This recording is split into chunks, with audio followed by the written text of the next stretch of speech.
Bonjour, ou plutôt bonsoir mesdames, messieurs, nous sommes le jeudi 17 novembre 2022, voici les titres de cette deuxième édition de la semaine. On verra sur la réforme de l'assurance chômage que la modulation des droits a été définitivement adoptée. On ira sur un sujet sensible, la pédocriminalité, on se posera la question suivante, quel est ce logiciel américain qui a permis les 48 interpellations en France ? À Tournon-sur-Rhône, une personne âgée de 82 ans piétonne a été percutée par une voiture sur la route départementale 86. En Martinique, on parlera du service public avec les bus à haut niveau de service qui sont à l'arrêt à cause d'un manque de bus disponibles. La météo et l'éphéméride de demain en fin d'édition, c'est la fin des titres de votre journal, on est le jeudi 17 novembre 2022.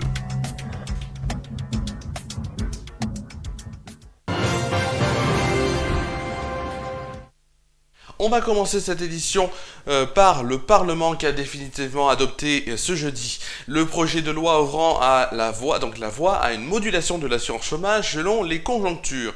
Une perspective qui hérisse la gauche, l'extrême droite et les syndicats. Les sénateurs ont entériné jeudi midi, donc ce midi, un compromis trouvé avec les députés sur le texte qui n'a pas nécessité le recours à l'arme constitutionnelle du 49.3 grâce à un accord conclu avec la droite. Le projet de loi donc, du ministre du Travail, au lycée du SOPT, prévoit donc dans un premier temps de prolonger les règles actuelles de l'assurance chômage issues d'une réforme contestée du premier quinquennat Macron. Un décret a été pris en ce sens par anticipation à la fin octobre. Il permet par ailleurs de moduler par décret certaines règles de l'assurance chômage afin qu'elles soient plus strictes que trop d'emplois qui sont donc non pourvus, plus généreuses quand le chômage est élevé, conformément donc à la promesse de campagne d'Emmanuel Macron. Une concertation est en cours donc avec les partenaires sociaux et le gouvernement qui fera connaître donc les arbitrages retenus le 21 novembre pour une application donc de cette modulation au début de 2023. Nous travaillons sur une modulation de la durée maximale d'indemnisation, actuellement de 24 à 36 mois selon l'âge, a déclaré donc mardi, c'était M. Dussopt au député. Ainsi, nous prévoyons pas de modifier les conditions d'affiliation au système d'assurance chômage. Il faut 6 mois de travail sur une durée de référence de 24 mois pour l'ouverture des droits.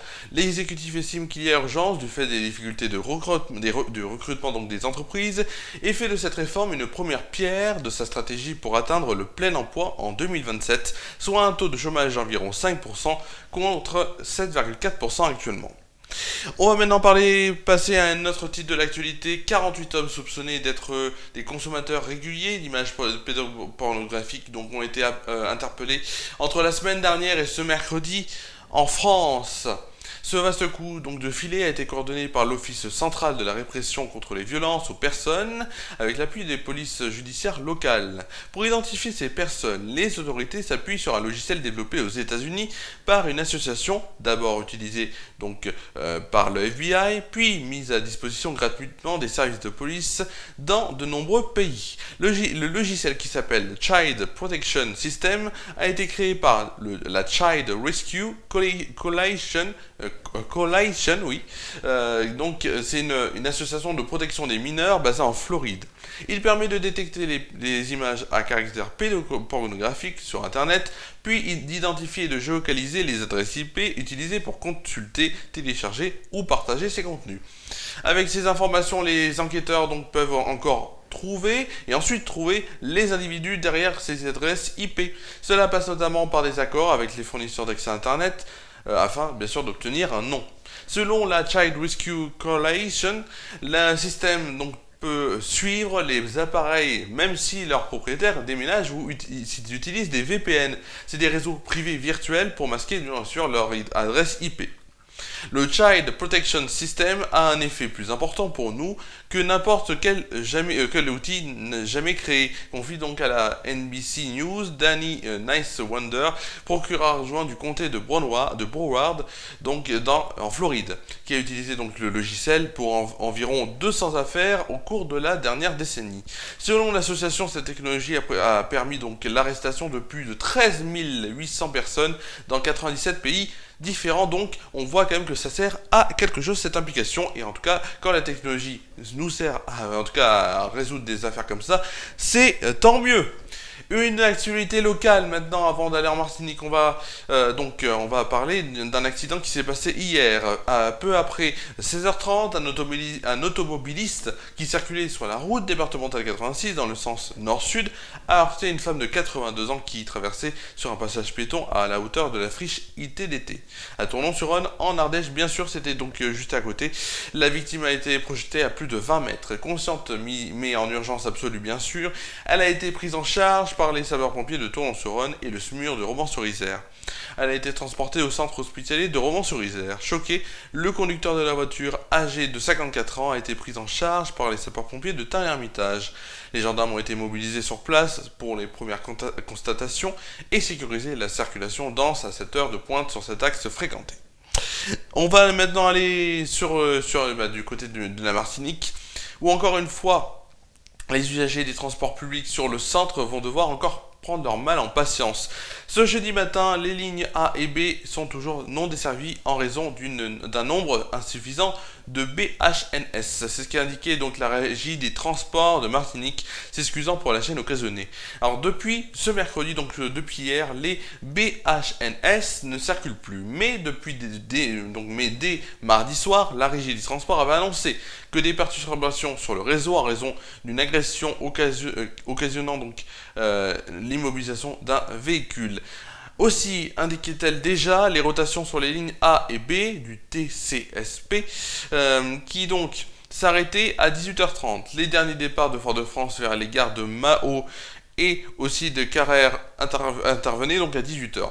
Les techniciens sont à pied d'œuvre pour permettre une reprise du service dans les plus brefs délais, c'est ce qu'indiquait donc la régie des transports.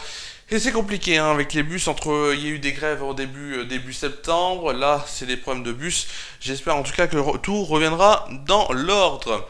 On va tout de suite passer à une rubrique que vous adorez, je le sais, puisque ça nous concerne tous, je le dis toujours, mais ça nous concerne vraiment tous.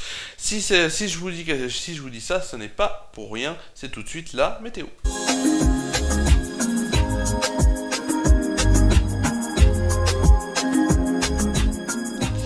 La météo, alors je pense que le générique a un peu bugué, mais bon, c'est pas grave.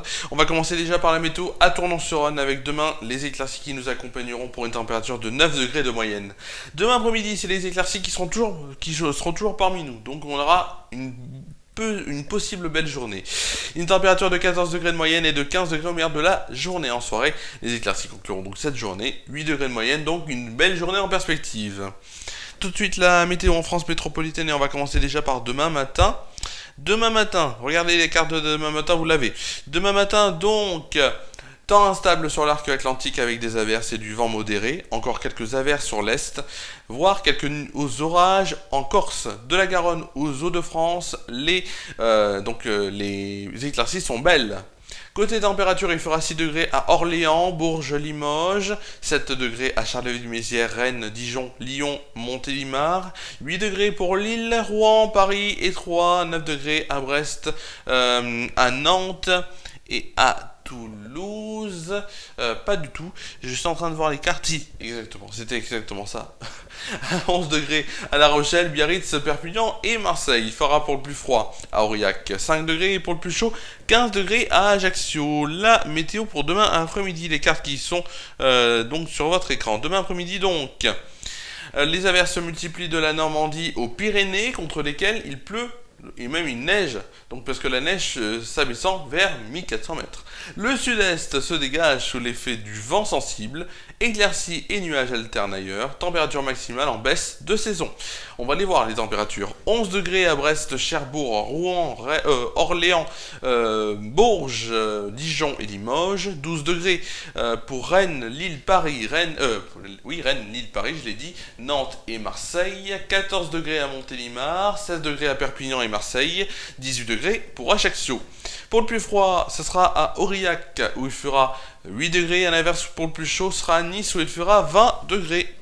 On fêtera demain la Saint au Aude. Le soleil se lèvera pour 8h04 et se couchera à 17h07. On perdra ainsi 3 minutes de soleil.